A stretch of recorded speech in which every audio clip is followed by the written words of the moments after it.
Joe Mazzulla.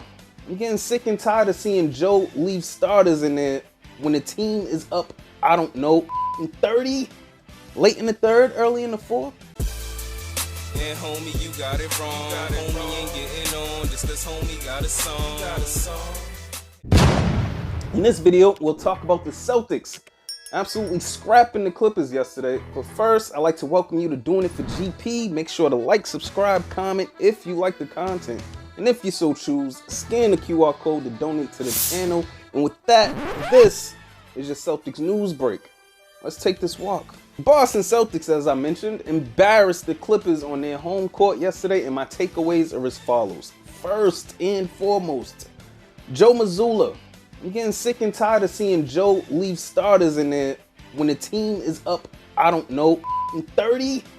Late in the third, early in the fourth? We were up big when Jason Tatum landed on the same ankle that he injured a few days ago. What's the point? He had already dominated and it was already over at that point. And we'll start there because the Clippers, albeit without Kawhi Leonard, they didn't show up. And they didn't really show signs that they were going to, especially the way that the Celtics were shooting.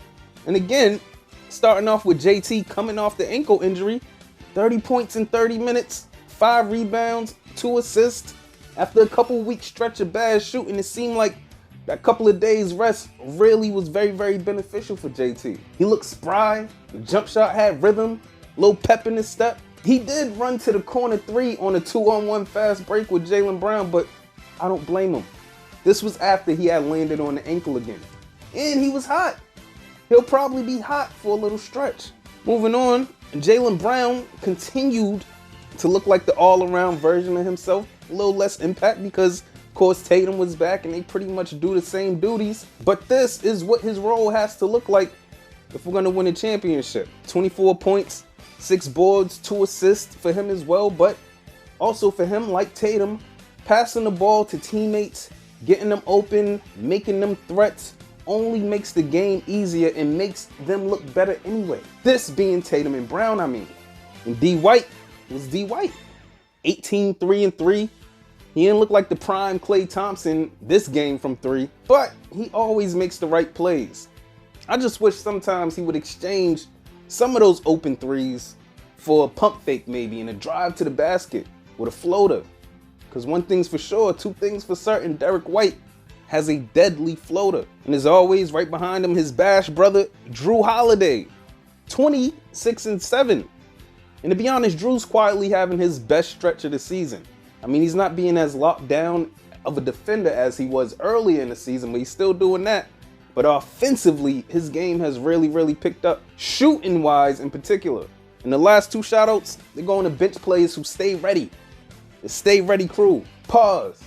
This is a couple of who should definitely be taking the minutes of a couple of other First one being Nemias Cater, bro. Look, I don't want to hear shit else about no Luke Cornett. Cater is no offensive juggernaut, but he's way more useful than Luke is, and that shit is clear. What he had? 14 points, 12 rebounds, 23 minutes, and he's only getting better by the game. Luke's been moonlighting for 3 years now, so how many of those games has he had? Just saying. And then lastly, O'Shea Brissett. Only I know with the name O'Shea besides Ice Cube. Shot's weird, but it looks like Rashard Lewis when it goes in. My man is the ultimate hustle player. 12 points in 18 minutes.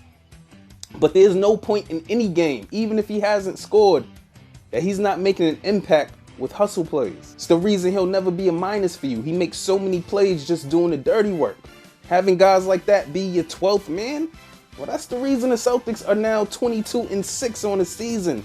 Blowing doors the off. Beating the shit out of teams. Till next time. You and your niggas be on the block like you ain't got shit to do. It's an off night. For y'all, every night is an off night. Hustle is swag, but you can't get your guap right.